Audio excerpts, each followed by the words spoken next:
Britain's economic recovery is being held back by labour shortages. Americans are now digging deeper into their wallets to pay for everything from groceries to goods and services, with no relief in sight. The Bank of England's Monetary Policy Committee decided to raise its base rate by 0.5%. A shortage of labour, higher inflation and higher interest rates have all led to one thing: higher costs for companies. Profit margins are under pressure. Companies will need to find ways to protect their margins and continue to grow while dealing with a lack of available staff.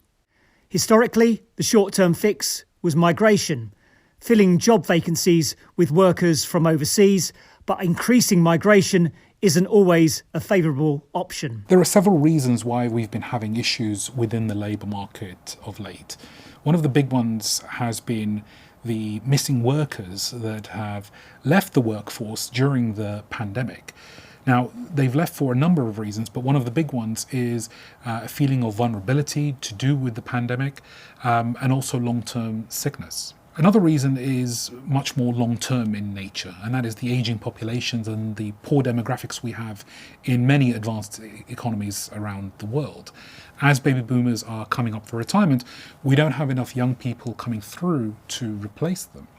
Now, traditionally, we would have seen governments using inward migration to help fill those job vacancies.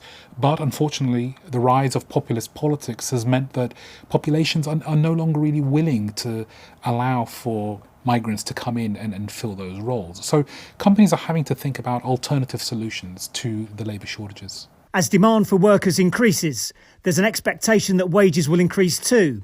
But this increases costs and shrinks profit margins for companies.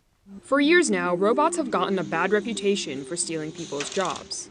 But advancements in sensor technology and computer vision are making it possible for robots to act as human assistants. Facing a squeeze on profits, companies are likely to increase the use of technology. Automation, robotics and artificial intelligence can all help keep costs down and improve productivity. We've seen the biggest take-up of robotics and automation within the manufacturing sector.